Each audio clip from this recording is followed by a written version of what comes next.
Ladies and gentlemen, good day and welcome to the Kirloskar Brothers Limited Q4 FY23 earnings conference call. This conference call may contain forward-looking statements about the company which are based on the beliefs, opinions and expectations of the company as on date of this call. These statements are not the guarantees of the future performance and involves risks and uncertainties that are difficult to predict. As a reminder, all participant lines will be in the listen-only mode, and there will be an opportunity for you to ask questions after the presentation concludes. Should you need assistance during this conference call, please signal an operator by pressing star, then 0 on your touch-tone phone. Please note that this conference is being recorded. I now hand the conference over to Mr. Sanjay Kirloskar, Chairman and Managing Director of Kirloskar Brothers Limited. Thank you, and over to you, sir. Thank you. Good evening, everyone. On behalf of Kirloskar Brothers Limited, I extend a very warm welcome to everyone who is joining us on this call. I hope you've had an opportunity to go through the financial results and investor presentation which have been uploaded on the stock exchanges and the company's website. The company's financial results for both fourth quarter and the fiscal year were good. This was primarily the result of an improved product mix, increased operating leverage, reduced input costs, along with a sharp turnaround at our key international subsidiaries. During fiscal year 23, the company witnessed a sustained increase in demand for made-to-stock pumps, in addition to continued momentum of demand for made-to-order and engineered-to-order pumps. The top line and bottom lines both saw improvements in performance at the domestic and international subsidiaries. The growth was driven by major sectors like small pump business, building and construction, and industry sectors. Our company's consolidated order book as of 31st March 2023 was higher by 17% year-on-year at 2,888 crores, which was mainly driven by sectors such as irrigation, water resources, and power. Please note that this order book does not include our made-to-stock pumps business, which contributes approximately to 50% of our standalone revenue. We continue to increase our share of products business while reducing exposure towards EPC business, which again is close to about 5% for the year. I'd like to remind all the participants that these EPC orders are legacy orders, and we do execute something or the other as sites open up. The company, as we have mentioned, is not taking any fresh EPC orders. I now request Alok Kirloskar, Managing Director, Kirloskar Brothers International BV, to share his thoughts on the performance of the international business. Alok? Thank you. The company's key international subsidiaries have shown resilience amidst the challenging business environment driven by an ongoing China and Ukraine conflict, supply chain issues, currency movements, US dollar shortages in certain North African countries, and inflationary pressure. In fact, revenue and more importantly, bottom line of these subsidiaries grew considerably, mainly driven by the improvement in the product mix. Our Thai and South African business continue to do well on the operational financial front. As communicated earlier, the South African business has signed major framework contracts in the power and mining sectors. Our South African business is now getting a good share of revenue from service business, which is creating a steady and consistent cash flow. We are implementing similar strategies in other international business, and especially starting slowly with the Thai business.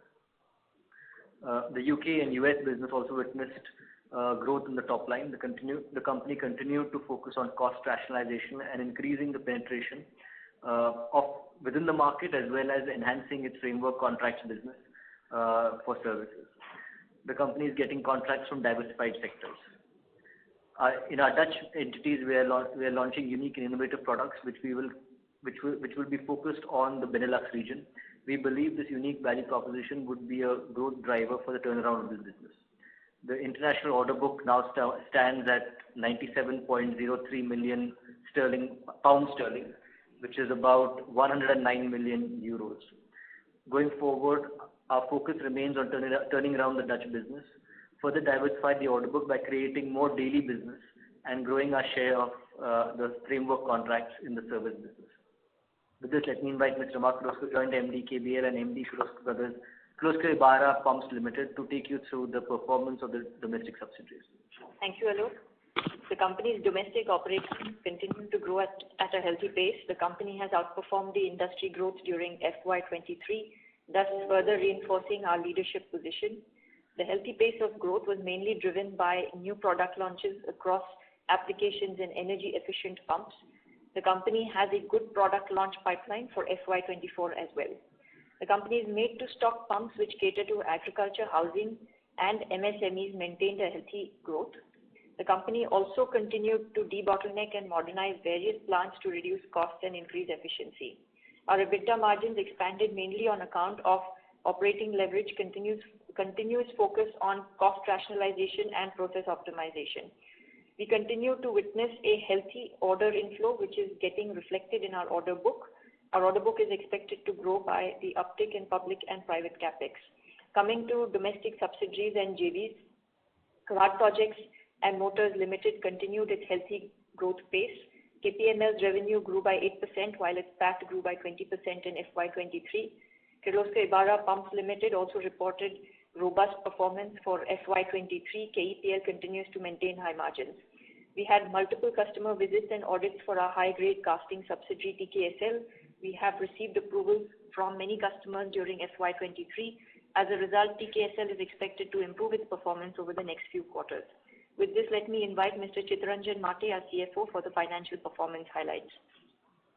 Hello, good afternoon. Let's start with consolidated financial performance highlights.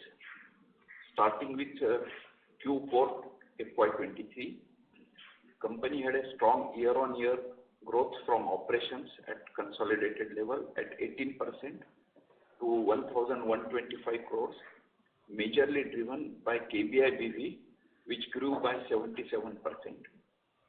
EBITDA grew by 61% year-on-year to rupees 158 crores, while EBITDA margin expanded by 380 basis points to 14.1%.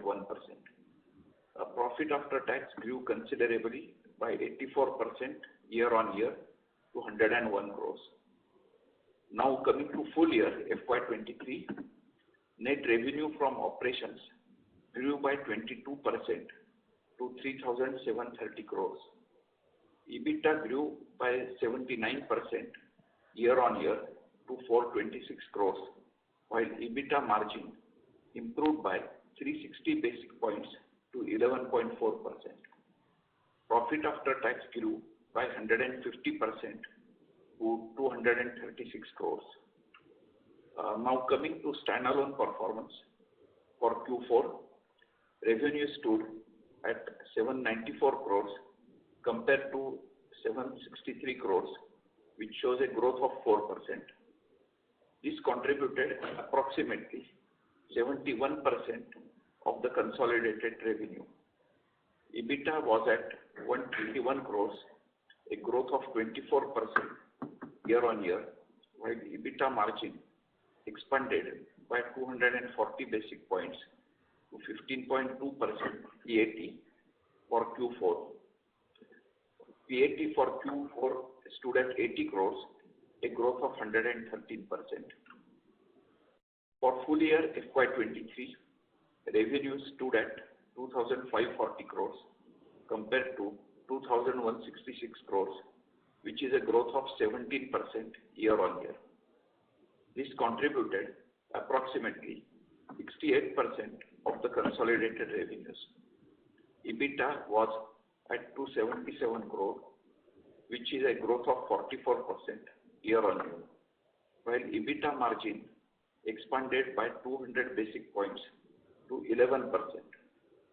PAT for FY23 stood at 153 crores, a growth of 95% year-on-year. Thank you. This is from our side. Now we can begin with question and answer session.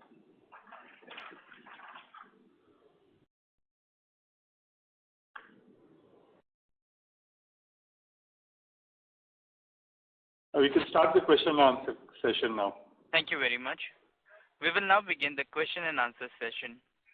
Anyone who wishes to ask a question may press star and 1 on your touchtone telephone. If you wish to remove yourself from the question queue, you may press star and 2. Participants are requested to use handset while asking a question. Ladies and gentlemen, we will wait for a moment while the question queue assembles.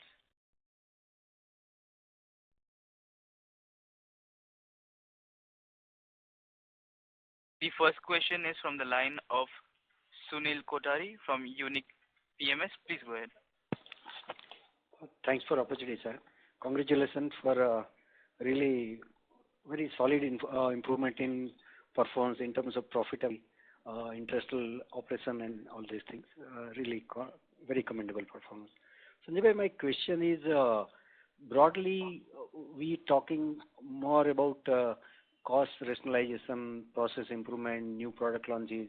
So combining all these things, the objective of yours was to achieve a very respectable margin, which we achieved in Q4, international and local both. So how far we are away from those cost reduction, process improvement, productivity improvement, and what is your objective during this year to do on those lines? Thank you, Sunil. I think for the last many quarters, I've been saying that, we'll strive to go higher and higher in our performance, especially in relation to EBITDA and, bottom line. So these are all ongoing projects, and I believe that as we go forward, you will see improvement quarter on quarter. That's what we said, that we will strive to achieve better performance quarter on quarter. Great, sir. I don't think there's an end to what can be done. True. But it might grow faster, it might grow slower, but our attempt is to keep improving performance. And sir, domestic, the overall growth of, particularly during last Q4, and standalone, and order year on year, if we compare our order size is also modest compared to last Q4 22 and Q4 23 also. So what is your observation about domestic demand, domestic order flow and competition? Yeah, things tend to fluctuate quarter to quarter. I think that's what I mentioned last quarter also. Mm-hmm. So I don't think we should be overly worried about this. But do you see, sir, any major competitive pressure, because our competitor is getting a little bit higher order books, higher growth? So just your thoughts, what is happening? Well, I don't know I can't comment on the competitor. Our business will continue to grow. And sir, last one question is on this Karad project. It seems that those product range has very good and very interesting potential. So some comments on what we want to do maybe over next 2-3 years at this product segment. And second is related to Kirloskar, Kolhapur steel, which is yet draining very heavily. So by when you expect that there will be a positive something? What I'll do is I'll ask Rama to answer both these questions on KPML and TKSL, and after she answers, if anything needs to be added, I will add. But I would only say one thing with regard to your previous question, and that is, we've said that we are very selective on our order booking. And we continue to be that way for both projects. We don't take any projects, but even for product business. When it comes to large pumps, we are very clear that the customer has to have money, he has to pay us in advance, and he has to have an LC. I think you've seen the improvement in the balance sheet, and I think customers, when we first stopped taking orders for large pumps based on these terms, we actually had almost no orders because EPC contractors do not like to deal with a vendor who demands such terms. But I believe that our products deserve that, and that's the policy that we have stuck to, and that we will continue to stick to that. We have to be very careful with the, what happens at the end of the day, because unless the money is collected, no sale is done, complete. So that's been our philosophy, and I don't think we should worry too much about that. True. Sanjay, your observation on macro environment, demand scenario, looking at the orders which is flowing in from, say, infrastructure projects, railways, government, do you feel any better environment, or what's your thought process? I would not like to comment on either the state government or national government. I think all the other EPC contractors and the people doing large projects, their balance sheets might better reflect that. But we are quite bullish about the future, not only domestically but also internationally. There are huge number of projects coming up, and one thing I would like to again mention is that pumps that we deal with, or all the centrifugal pump business, is 1 to 1.5 percentage points of the size of project that you hear. So I think that should be kept in mind, and that is not only for us, that is for all the pump manufacturers in the end. So we continue to be bullish. Rama, would you like to answer on KPML and TKSL? Good afternoon, Mr. Kothari. Yeah. Hope you're doing well. As far as your question for KPML, so as you know, KPML is our captive motor manufacturing company, and it mostly supplies to our motors for our small pump business as well as to our AP OEMs. So we are targeting year-on-year growth in both of these businesses, and they are large businesses for KBL. So if you see year-on-year growth there, KPML will have healthy growth as well. As far as new products are concerned, we have come out with new high efficiency IE5 motors, which specifically our industrial customers are very happy to take because they're efficient and essentially the OPEX cost is a lot less. So we are seeing a good uptake in those products as well. As far as TKSL is concerned, as we had mentioned in the earlier calls, our main activity for TKSL is to add new customers. And this last year, that's precisely what we have been doing, is adding new customers, ensuring we get our pre-qualification and audits done. And it takes around 6 to 8 months to get each of those audits done, and it's a long process. Fortunately, this year, we've completed a lot of those audits for many customers, so we should see the benefit of that in this coming year. I hope I've answered your question. Yeah. And ma'am, just last thing is on this, we are talking about some product expansion at current projects, electronics, some smart system. Just without any numbers, if you can talk more about what we are planning to do. Yeah, no, as far as KPML is concerned, we are mostly focusing on motors because we feel that there's still a lot that we can do with motor efficiency. It helps with cost optimization. So we are focusing more on motors and their efficiency rather than the electronics that go around it. We are focusing on electronics in KBL. We have our new Kirloskar system, which is a remote monitoring system, which goes with all our pumps. And we can do real-time monitoring of performance parameters of our pumps, and that goes into many of our power, nuclear, as well as oil and gas customers. So that is our focus in KBL, but not in KPML. Great. Thanks a lot and wish you good luck. Thank you. Thank you. Thank you. The next question is from the line of Ranjit Shivram from Mahindra Manulife Mutual Fund. Please go ahead. Yeah. Hi, sir. Hello. Yeah, hello. Go ahead. Yeah. Hi.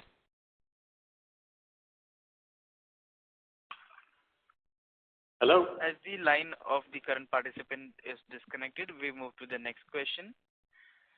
The next question is from the line of Varun Bang from Branston Investment. Please go ahead. Hi, hello. Congratulations on good set of numbers. My first question is on services business. Increasingly, what I'm seeing is we are talking a lot about our framework services. It seems it is becoming key part of our offerings. So, based on your experience in managing these contracts, what value we have been able to add, and how are these contracts getting renewed? So on these contracts, usually we find that we go into let me first say who do we have these contracts with. So usually these contracts are with the oil companies like Petronas, or like the new players who are the private equity players who have got into this, like Apache or Harbor Energy, or industrial players like INEOS, or water companies, private water companies. So usually we would look at all the pumps, because it's not just our pumps. We look at all the pumps and we go in there and we see how we can maintain them. and the initial agreement is just to have a reduced downtime. And we start with maintaining those pumps, the reduced downtime. With that, we obviously build up a lot of data on all those pumps. And the next step is usually in terms of efficiency enhancements that we can do on those pumps, which obviously is for an additional charge that we do this work. And then from there, we start building up data about what is in those plants, how those pumps are operated, where those pumps are located, what changes we've made to those pumps. And that data resides with us because we manage the contract. And at the end of 5 years, usually it goes for automatic renewal sometimes, or sometimes if the customer wants and it's part of their process, they will go for a tender again. But usually what we find in the tender is that most of the new people who come in usually don't have all the data that is required to quote on these pumps. We have noticed slowly in both SPP and and in South Africa. So in SPP UK, we've seen slowly this rising up from about 8 to 12% of revenue of our total revenue to about 35% of our total revenue, 35 to 38% of our total revenue. And in South Africa, we've seen this rise from maybe 4 years ago from 0 to close to 45% of our total revenue. So this is generally how they operate. Have I answered your question? Yeah, that's a good explanation. Just in the same context, how is the traction in the new services? I mean, last year we had some 20-25 contracts. How is it growing, and how do you see scalability in this services business going into next 3 to 4 years? We do see definitely there is a growth in the business. I mean, I'm sure you have also seen in the newspapers that there is a huge skill shortage across Europe and also in America. And while we don't have service presence in America, but we have sales presence, we don't have service presence, but we have service presence in Europe and of course over Southeast Asia. We do see slowly that companies are outsourcing this more and more because that technical expertise does not exist as it used to be in the past. So we do see rise. It's not like there is huge rise every year, like it's rising 50% or something like this, but there is a rise because obviously the skill sets are reducing. And in places where we have got the contracts, we find slowly we are able to, by ensuring obviously cooperation with the customer, able to have a deeper and deeper foothold within where we are. So that's how we're slowly seeing the growth there. And our focus there really is more on the margins rather than just top line growth. Okay, got it. And we have seen strong orders coming for VT pumps from state irrigation departments. So how large is this segment for us, and what is the outlook given there is increased focus on improving rural infrastructure and also using our strengths in VT pumps? How can we look at growing irrigation business internationally through our subsidiaries? We already sell VT pumps through our subsidiaries. I think the question you're asking is already reflected in our order book under irrigation and water management section. So you can see what we're doing there for the projects like the large irrigation project that you mentioned. It will give you a picture of what's happening. But as my father mentioned earlier, we are very selective on those jobs because there are a large number of contractors many of them who we are not familiar with. And we have very stringent terms of how we deal with those contractors in terms of payment terms as well as the margins we expect. So we are quite selective there. But despite one broad question, I guess other people, they've had experienced other people and are still placing orders on a set of commercial terms which are very different than anyone else. Okay, got it. One last question, just a broader one. In exports, what I sense is for one to be successful, the product has to be better in quality, and because we are competing with international players, it has to be lower in terms of price. So where do we stand on both these aspects? If you can just share your thoughts, that would be helpful. I think that apart from those two, the other important aspect also is service and serviceability of those products. Because like I mentioned earlier, there's definitely slowly a skill shortage in those countries. And so they do want that you are local and you're able to support locally. Separately, as you are aware, apart from those points, there is also an additional point of localization. And countries across the GCC, even very small countries like Qatar, are asking for local content. So I think there's a lot more than just those 2 points you mentioned, which are important. But that said, the fact that we are getting a large number of orders overseas, I mean, highlights to the fact that we have that level of quality. And more than just the quality, we have the technology that, we can have high efficiency products, which is what the customer values in those markets, along with the requisite features, which are differentiating features in those markets. So we have that. And while price is important, I would not say that we want to be perceived as a low-cost supplier from India. That's not what we're going for. We're going for really a premium product, a product that is equivalent to any other European or American product. And that's really where we're focusing on. I mean, even in the UK, we have close to 85% of the private water markets, and all the water companies, as you know, are private. And there we sell at a 20% premium over the competition, which is German. So really that is what our focus is, and we say that our total cost of ownership is lower, and that's the philosophy we sell on. I think I would add to that by saying that we have developed the lowest life cycle cost products, and recently I was in the Middle East where the main water utility of that country bought pumps from KBL at almost 30% higher price than a German manufacturer. And they had come to check to our Kirloskar factory at the test facility that we have over there. And they were not only very happy to see that, but they were even happier to see that the efficiency that we had committed to we went over that efficiency, higher than whatever we had committed. So like what Alok has said, I don't think, we do not sell at a low price just because we are from India. We are able to get a higher price because we are KBL. That is so encouraging. Thank you very much. I'll join back the queue. All the best. Thank you. Thank you. A reminder to all participants, you may enter star and 1 to ask a question. The next question is from the line of Khadija Mantri from Sharekhan. Please go ahead. Yeah, hello, sir. Congratulations on good set of numbers. So my first question is regarding the EBITDA margin. So we have done about 10.7% for FY23, but in the last 2 quarters, the margins are about 15% and 12%. So my question is, would we be growing more than 12% margin from current levels, or it is you are saying that the growth will come on the FY23 EBITDA margin? This is a forward-looking statement. I have said that we will strive to do as best as we can.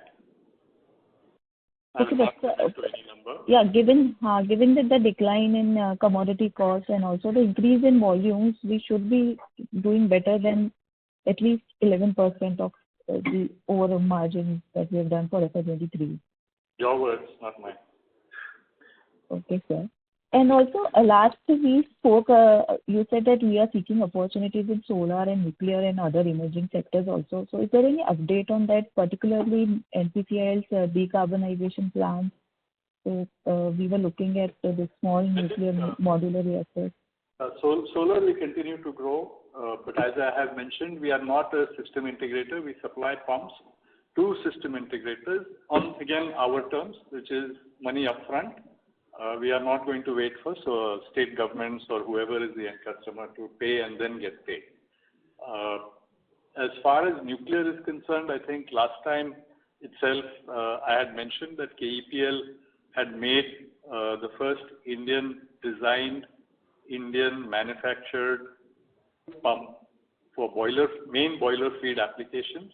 We had received a development order from Nuclear Power Corporation as part of the requirements for the fleet ordering of the 700 megawatt reactors.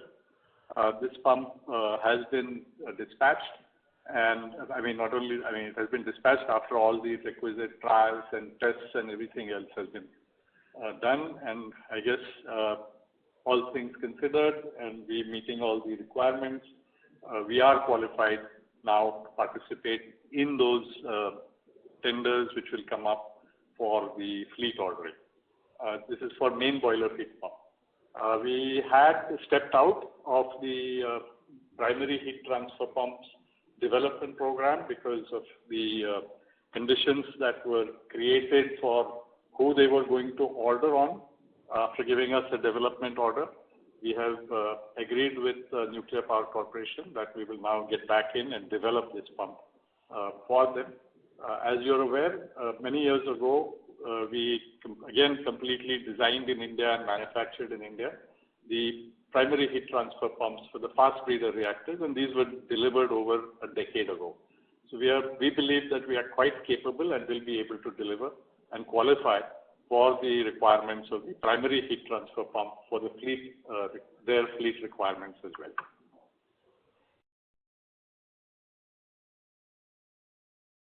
Is that okay?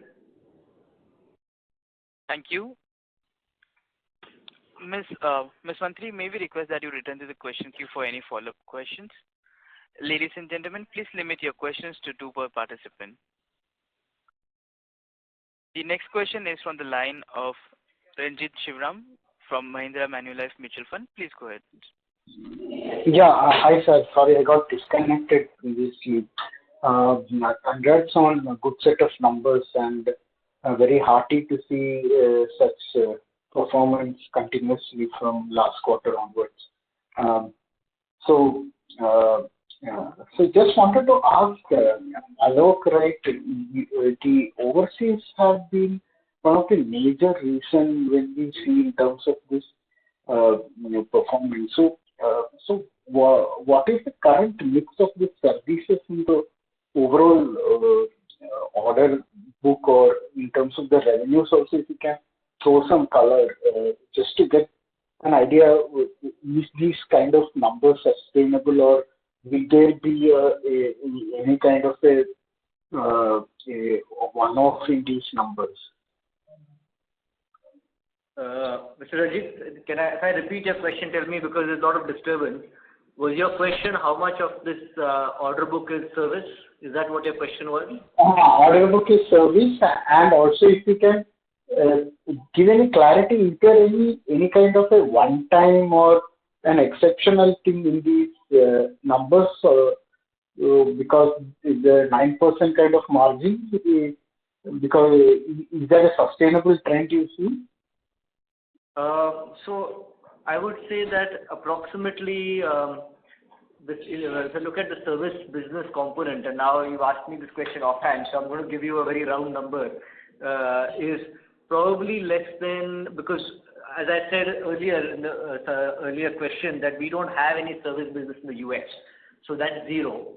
Our main service business is in SPV UK, which is the UK entity, which is the largest amount of service business, which is about 35 to 38% of UK's turnover. And we have about 45% of the South African business in service. So at an overall level, I'll probably say the service business component is little under 20% in the total sales. And obviously our aspiration, as I've always said, is to go towards 50%. To answer your second question, or subpart second question, is that neither in the last quarter, neither in this quarter, has there been any special job that's gone through, or anything of the sort. I mean, I mentioned that last time also, that there was no large oil and gas job. Oil and gas turnover is pretty low compared to our peak oil and gas turnover, which was in 2011, 2012, 2013 and 2014. Compared to that, our oil and gas turnover is less than 1/4 compared to those years. So there is no single amount, something special has gone through in these numbers. But what I will say is that we have been reducing the costs year on year, and the top line has crossed that threshold of break-even points quite significantly, and that's sort of generating a little higher margin now. So I would say that's really the driver. Mr. Martin had a point. Does that answer your question, Mr. Ranjit? Yeah. Was there any forex gain loss in this? Yeah, Mr. Ranjit, I think in this particular quarter, as you know, we had some forex losses last quarter. We have some forex gains from last quarter to this quarter. But we have moved to hedge accounting in July 22. So I expect that probably after the June quarter, there should be less volatility. But that said, as you know, all our forex contracts are hedged. So anything that we release as profit or as loss, definitely as loss is not real because we will get the money back because it's hedged. Anything we release as profit would be, whatever we should get because the contract is hedged and that's the value we should receive it at. Okay, so should we assume that the kind of margins in the overseas business is the kind of the normalized margins from here on we should assume if probably this kind of revenue continues? Is that the right way to look at it? I would say it's really dependent on the revenue, Mr. Ajit. Like I said, it's basically the fact that we've crossed a certain threshold, and it depends on what the revenue is in those quarters. And obviously the mix.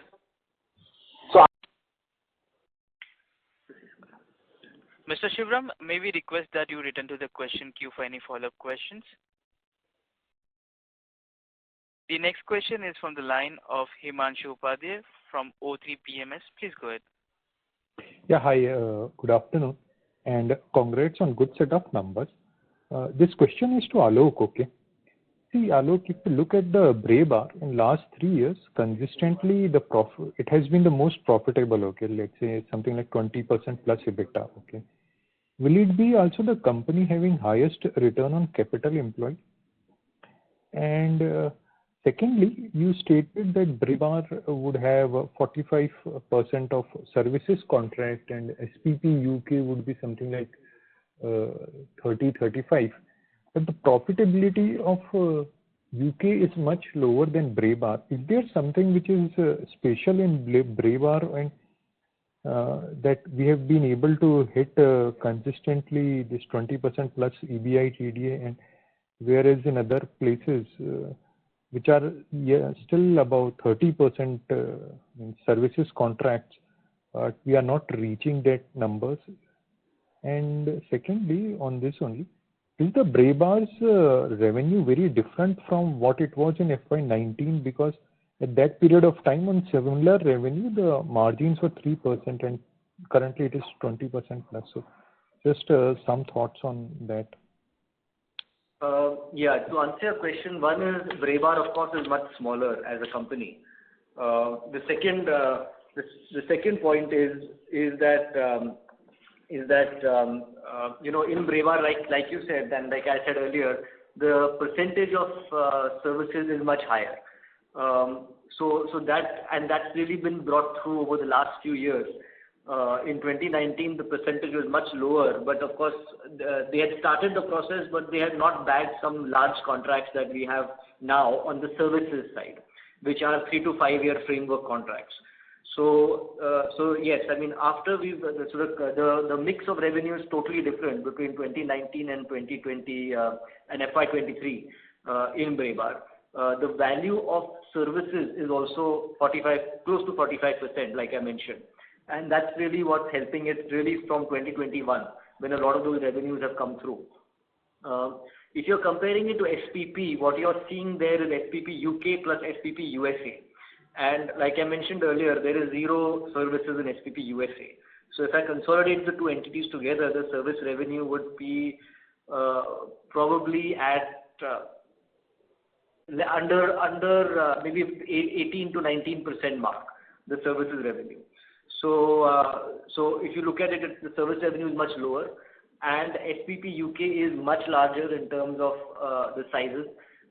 Also, in the numbers you are seeing in SPP UK, there's a comment there about forex. So every time we've been having this conversation, so maybe if you see a few of the transcripts, you will see what level of forex adjustment, and mostly it was forex losses, have been there in the SPP UK business, mark-to-market forex losses. So I would say maybe factoring those in, and also the fact that the service business is a lot lower, the SPP business is quite different from the Bray Bar business. Does that answer your question? Okay, yeah, it is. So, means what a Braebar has achieved for other subsidiaries, it may take a considerable amount of time to reach in the terms of revenue mix. Because yeah, I mean, if we want services to be at that level, yes, it will take, I don't think considerable amount of time, but it will take us a little while to get us to that level. All of them are working to get that mix for sure, and each company is at a different level to get there. So I would say yes, it will take them a little bit of while to get there, and I think that I think they're on that path to focus on it. but the intensity of competition is similar across the markets. So let's say South Africa versus UK or a Netherlands or a Thailand. The competition for services remains the same, or you find there is a drastic difference from developed market to emerging market for services, and hence the pricing also? I mean, if you look at South Africa, it's a developing market, and if you look at the UK, we're a developed market. So, I mean, you have the examples there. And so Thailand really is the focus. You know, like in South Africa, we were really focused on that business. In Thailand, the first thing we were doing is focusing on a distribution business, because we were at I would say, in terms of the hierarchy, a much lower level in Thailand when we started this process. So the first step was to get a distribution business, to get the products into the field, into the volumes. Once you have that level of volume in the market, then you approach the customer. First you service your products, then you say, I want to service everybody else's products. And that's really how the progression is, right? So, I mean, that's where we are now in Thailand, where now we have the installed base. And now we are meeting customers and we're saying, you know, you let us service our products, and you know what, while they're servicing us, it seems like we can service the others as well. And that's really how you keep enhancing the circle, right? So I would say that's what we are doing in Thailand at the moment. Thank you, sir. Mr. Upadhyay, may we request that you return to the question queue for follow-up questions? The next question is on the line of Paras Edenwala from Capital Portfolio Advisors. Please go ahead. I have a few broader questions. One is, it's been a tremendous turnaround for the company. What would you attribute it to? Is it largely the tailwinds and also to some extent those efficiencies that you're taking out? I'm asking this question. The objective is, if the current tailwinds convert into headwinds, what would the kind of decline be that one can expect in the turnover and the business? I mean, we tend to think that it's a combination of both. Mm-hmm. And, with the initiatives that we have taken, we will try our best to ensure that whatever headwinds we might get, we should be able to take off most of that. Okay. Mm-hmm. All right. And secondly, I've been observing the Kirloskar Group for a while, for a fairly long period of time. And suddenly I'm seeing this huge spurt of energy within the group. And let me be specific about Kirloskar Brothers. For the last 10 years, business wasn't going anywhere. And now suddenly we are seeing this spurt. What would you attribute this huge amount of change, in the way the business is being run? Yeah, maybe you've attended for the first time, but about 14 years ago, we were mainly in the EPC business, where large pumping stations as against products contributed to our turnover to the extent of 75%. And we stopped taking orders for that kind of business at that time.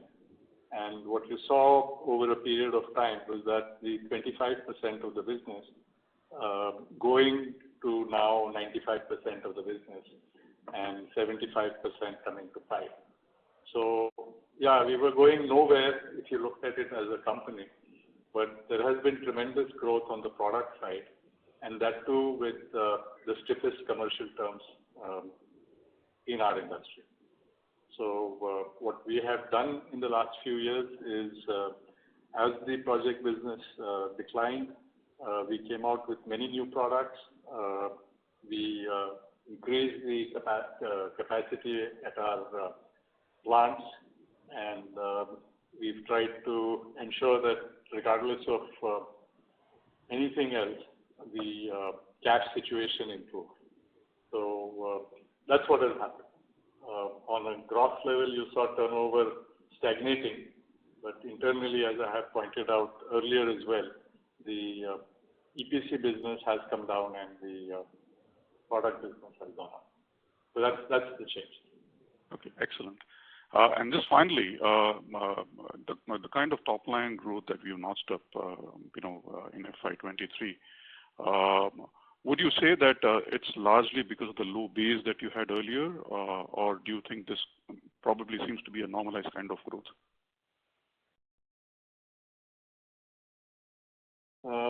Yeah, it could be because of the low base we had earlier. Mm-hmm. Okay. All right. Thank you so much. Thank you. Thank you. The next question is on the line of Sujal Chandalia from Girik Capital. Please go ahead. Yeah. Hello. Am I audible? Yep. Yeah. Firstly, congratulations on this great set of numbers. I had a couple of questions from my side. Firstly, on the standalone basis, the order intake was somewhat lower than the overseas, of course. Are we seeing any slowdown in any particular vertical, like for say building and construction or industrial segment?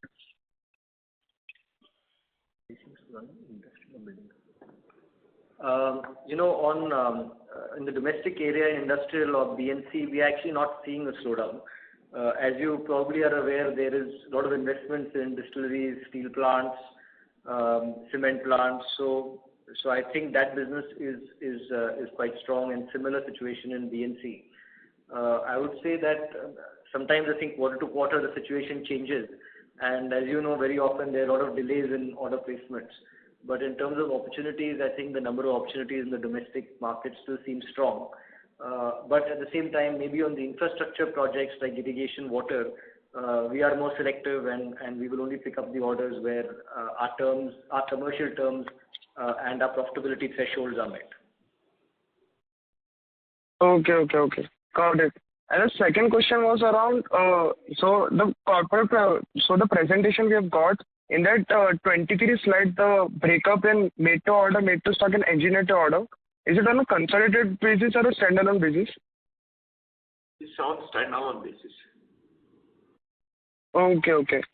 Great. So that's from my side. Thanks. Thank you. Ladies and gentlemen, please limit your questions to 2 per participant. The next question is from the line of Vignesh Iyer from Sequent Investment. Please go ahead. Hello, sir. Just 2 questions from my side. First is, I just wanted to know, just from the perspective of this quarter, our small pump business, what was the utilization of the small pump business that happened only for quarter 4? And the second question is, our tax rate on blended basis for the entire year was around 29%. So what would be going, for the FY24, what would be the estimated tax rate, or will we be maintaining at the same rate? So as far as capacity utilization was concerned, it would be around 70% for small pumps for Q4. And I'll let Mr. Mate answer your second question. Hello. The tax rate is 25% plus charges, so roughly 25%. But it looks differently because of various provisions made, additions made like that. Because the profit as per books and taxable income varies on quarter to quarter. Okay. I got it. Thank you. Thank you. The next question is from the line of Aditya Deora from Divisha Investments. Please go ahead. Thank you for the opportunity, sir. Sir, in the standalone balance sheet, we have a capital work in progress of around 78 crores. So is there any capacity addition we are doing? I would say there are two things. One thing is at our Kirloskar Wadi plant, we are modernizing and rationalizing some capacities. And at Devas, we are putting up one additional line. Okay. Okay. Sir, just on a generalized note, like over the last 10-15 years, this particular year, the amount of cash that we have generated, maybe around 250 crores free cash flow in the standalone books, maybe around 300 plus crores in the consolidated books. So what would be the capital allocation policy for the company going ahead? Because I'm sure we are not going to put this money into trade receivables. So what would be the thought process behind using this cash going ahead for the company?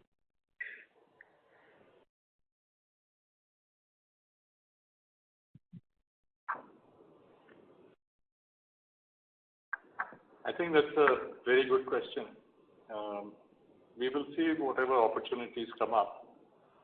If you look at, we are controlling our inventories. We hope to continue to be as profitable. And if you look at our debtors, actually we have more current debtors as well as debtors which are, I mean, in the total debtor numbers, which are still to be collected from various state governments for projects that were done by us in 2010 to 2015. So our attempt is to collect that cash, collect those debtors, and the commercial terms are quite tight. I mean, like I said, they're the best in the industry for a manufacturer. So we'll continue with that. I mean, why would we give away money? Okay. Thank you, sir. Your numbers were a very, very pleasant surprise. Thank you. Thank you. Thank you. The next question is from the line of Devansh Nigotia from SIMPL. Please go ahead. Yeah, so thanks for the opportunity and congratulations on the great set of numbers. Sir, in our subsidiary, the order inflows has increased 20-30% QOQ YOY. So this is related to which segments or industries? Which subsidiaries are these, international or domestic? Subsidiary. So if I break down the order book, the major increase has happened from increase in order inflow in our subsidiaries.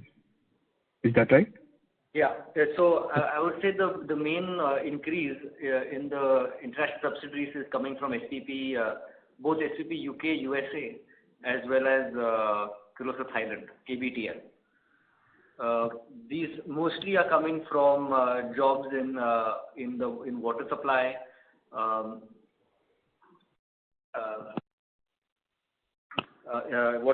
fire, as well as certain segments in stormwater drainage, which is in Thailand. In the UK, we have some from service, and we also have some new orders now come in for firefighting for regasification platforms. So, that's something that was not seen in our order book probably in the last quarter, but that's something that's come in this quarter. And how is the demand on ground for residential pumps as well as the agricultural pumps? So the demand is actually quite healthy. In fact, a lot of our growth this year was attributed because of our focus on the agri sector. We were really aggressively pushing our agricultural pumps into some of the most rural parts of the country, and that has really given us a lot of growth this year.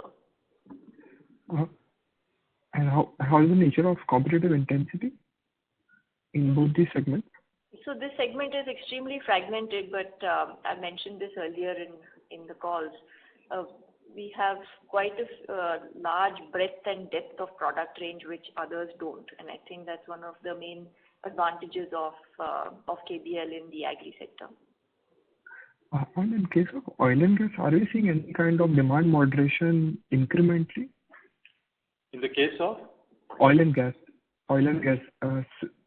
sector.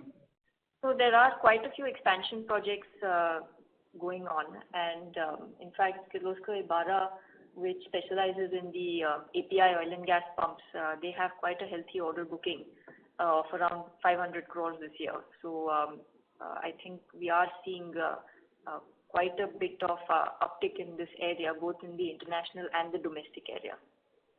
Okay. Thanks a lot for answering the question. This is from me. Thank you. The next question is from the line of Ravindranath Nayak from Sunidhi Securities. Please go ahead. Thank you for the opportunity, sir. So my question is regarding this Kolhapur Steel Limited. We are actually making losses in this subsidiary, and it is despite rising in turnover, the loss is also expanding. So what is the plan there?